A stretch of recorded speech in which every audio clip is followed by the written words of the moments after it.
next song has an introduction to it because it was a song that was the lost song. In fact, it was lost twice. It was a poem that was written in probably in 1970 or maybe 1971, and it was not put to music, as many of my poems aren't put right to music. So this poem probably went in my pocket and then found its way to the bedside table. And a little while after that, Lindsay and I popped into a car and drove down to Los Angeles to try to get a record deal. We had our 12 Buckingham Nicks songs, and we also had this poem. So we got there, and we actually got a record deal, and we're making the Buckingham Nicks album. And for some reason, of which I can't really remember or figure out, why I never put this song to music before that, so that it might have made the Buckingham Nicks album, but I didn't. So anyway, after the Buckingham Nicks album was dropped, bummer, we had to start over. So we got some what we call spec time. In other words, they gave us free time at this great studio out in the valley, and when there wasn't somebody in the studio, we could go in. So we started making the second Buckingham Nicks album.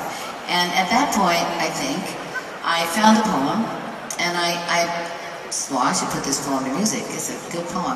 So it's probably the nicest poem that I ever wrote about me and Lindsay.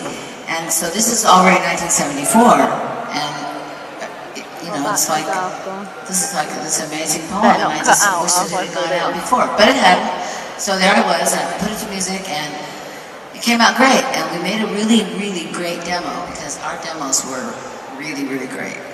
I'm not being conceited, they just were. And so anyway, but the demo got lost because we think, not sure, who remembers, but the demo was put on a cassette, and then the cassette was thrown on the couch, and then we think that one of our really good friends, to protect us, or one of our really sleazy friends, but that was thinking that their nowhere future, took our cassette and copied it cassette to cassette, and then put the cassette back where it was, and I think it probably got lost in the couch. Again, so never to be seen again. So in 2010, some friends of mine, who are not old school and who are on the computer, said, well, guess, we found this great song. And it's on YouTube.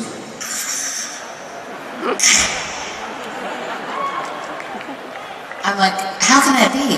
And I know everything you do is now on YouTube, so I'm like, okay, so it's this song, it's my missing song. And there it is, and whoever has got it and put it on there has put pictures to it, and it's all done, and it's like a video. I can't believe it, and I'm I don't know whether to be happy or not happy. So anyway, I take it to Lindsay, and I go, so look, here's our song. And he's like, oh, great. And I said, I think we should record this, don't you? And he's like, sure. And so that's what we did at his house last year. At the end of the year, we recorded 4 songs, of which this is one of them. And when that was all happening, Mick Fleetwood said to me, I want you to remember to tell the audience that this was one of the things, or maybe he even said the thing, that attracted me to you and Lindsay was the way that Lindsay plays and the way that you sing against the way he plays. It's like the pyramid. And so we sing in counterpoint to the way he plays, and that's what I think, that's what makes him and I special, and Mick thought that too. So, Mick Fleetwood has a good eye, and a good ear. So anyway, I said, okay, so I'll do that, and he owes me money for that. You owe me so much money at the end of this tour. And so, you owe me a new coat, a fantastic Ralph Lauren coat. So anyway, I started telling the story. What attracted Mick Fleetwood to me and Lindsay was this way that we sing and play. And he's like, one night in front of 15,000 people, he said, no, that's really not what attracted Mick Fleetwood to you and me. And I'm like, And he says, what attracted Mick to you and me, basically me, was the fact that they needed a great lead guitarist. Because they just lost their guitarist. They didn't really need an ex-cleaning lady.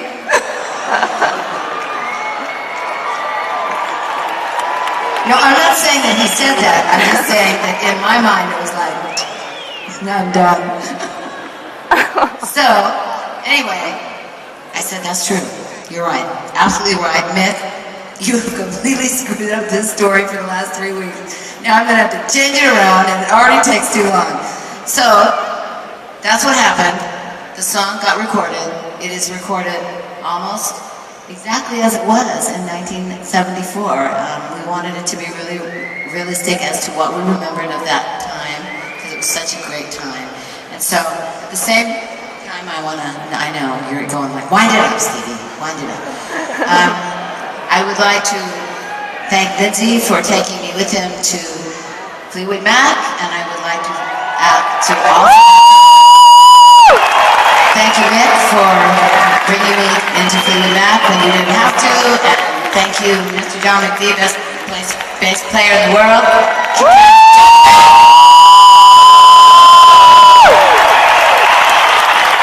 And also Miss Christine McVie for not just saying like, no, oh no, not another girl. So all these people were really generous with me, and I appreciate that. So here is the song for you today, just like it was all those years ago, without you. Woo! 1, 2, 3.